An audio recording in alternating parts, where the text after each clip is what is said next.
I'm Leo Walder for Kit Guru, and this laptop here is the ASUS Republic of Gamers G551J, or more accurately, it is an G551J, because if you follow the links on the Kit Guru webpage to the ASUS website, you'll find there are stacks of options available for this laptop.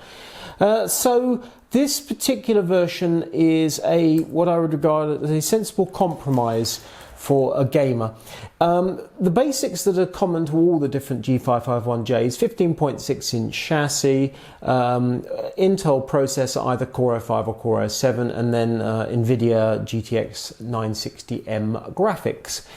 Everything else pretty much is up for grabs. Now in this case we've got a full HD IPS panel. You could alternatively have a regular HD panel, or you could indeed have 1366 by 768. We've got a Core i7 rather than a Core i5. There's 12 gigabytes of memory in the thing, and you know, options on that. You've got 2 slots, basically put what you like in it. Quite why they've gone for 12 rather than either 8 or 16, I'm not entirely sure. There's around here a Blu-ray combo drive, so you can play back Blu-ray movies, but you can't record Blu-rays. A BD recorder is much more expensive than a combo drive.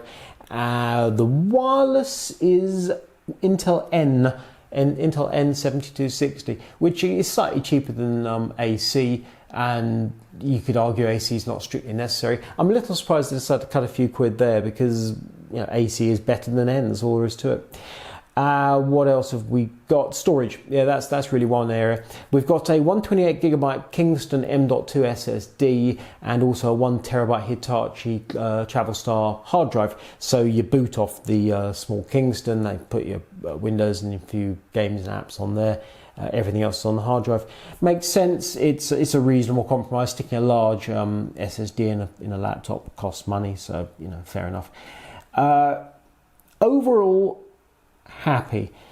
It's all sensible. The chassis is 30mm thick, which means there's plenty of room for the cooling to keep the GTX 960M and Core i7 under control without having to do anything particularly clever or sophisticated, but neither does the fan have to work very hard.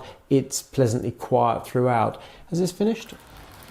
Yeah, it has finished, and we've got minimum 18 frames per second, average 22 frames per second, which pretty much tells you all you need to know about GTX 960M, which is, it's grunty enough to drive a full HD panel, but you cannot leave your settings on any level that you wish. In this case, the Thief was running there at high quality, which basically means you get 4 times anti-aliasing. And I would say to get a proper gaming experience, you need to disable anti-aliasing, in which case your frame rate will pop up to 30-something FPS without any problem. And that's fine. It's that thing of, if you on the other hand had a GTX 970M, that would drive this panel that much better. On the other hand, that costs more cooling required, worse battery life. You know, it's a continual trade-off. In this case, actually, the battery, mentioning that, it's a relatively small battery. I was surprised. And the battery life in PC Mark 8 doing continuous loops, 2 hours 26. So give or take in the real world 5 hours, which is okay. Not brilliant, but okay. We generally like, you know, 6 is good, 8 is brilliant, 12 is fabulous, thank you. So it's okay. In this compromise, okay, everything's fine. That's my continual feeling throughout with this laptop. I must confess my initial thoughts when I started playing with it was, oh, it's a bit thick, oh, it's a bit heavy, not that great. I have certainly warmed to this laptop as I've been using it, that's for sure. I've come to appreciate what it's about, and it's about a lot of sensible decisions. Let's take a quick tour around the ports and connectors. Headset jack. We've got one USB there, Kensington lock, the Blu-ray drive as mentioned. On the front we've got an SD reader, 2 USB here, flippy downy covered Ethernet port, HDMI mini display port, and then the power jack. So that's all fine. Those 3 USB are actually USB 3, even though the black in colour, it's that whole Republic of Gamers stealth thing going on there. So 3 USB, and sensibly separated 2 and 1, so you can plug your mouse or whatever in whichever side you like. That's nice. That all works. In terms of accessories in the pack, all you get is the power brick, which is 120 watt, which is way over the top for this laptop. I think the most I saw it drawing at any point was 70 or so. So it's a decent laptop. It delivers on quality in terms of build and how it feels and how it looks. They have done something slightly unusual. Many laptops, you either flip it over and pull the bottom cover off to get inside it, or you take the keyboard out to give you access to the middle. With this laptop, you release a bunch of screws and then you lift out the keyboard, complete with the motherboard, storage, memory and all the rest of it all in one. The optical drive and the hard drive, they pull out in their separate standard bays, but the rest of the hardware is all on the back of the keyboard. I've not seen that before, I don't think. Not done quite in that way anyway. And that's fine. It must make it a lot easier to kind of spec your laptop, change components and bung it all together.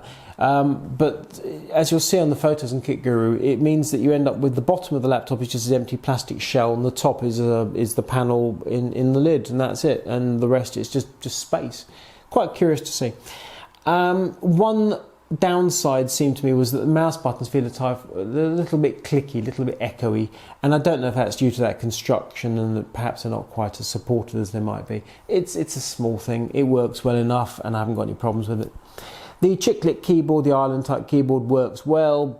It's backlit, you've got 5 levels of illumination, happy with that. You've got the WASD, you've got their red outline on them as per usual. It's all very Republic of Gamers.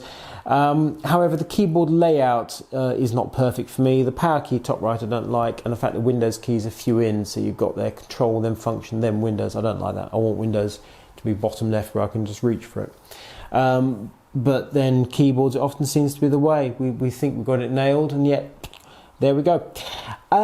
So overall, it's a good, sensible compromise of a laptop that can do proper work and also play games. However, it is not a hardcore gamer's laptop, not really. But those GTX 960M graphics and the Full HD panel, good combo. Back it up with SSD, Core i7, great.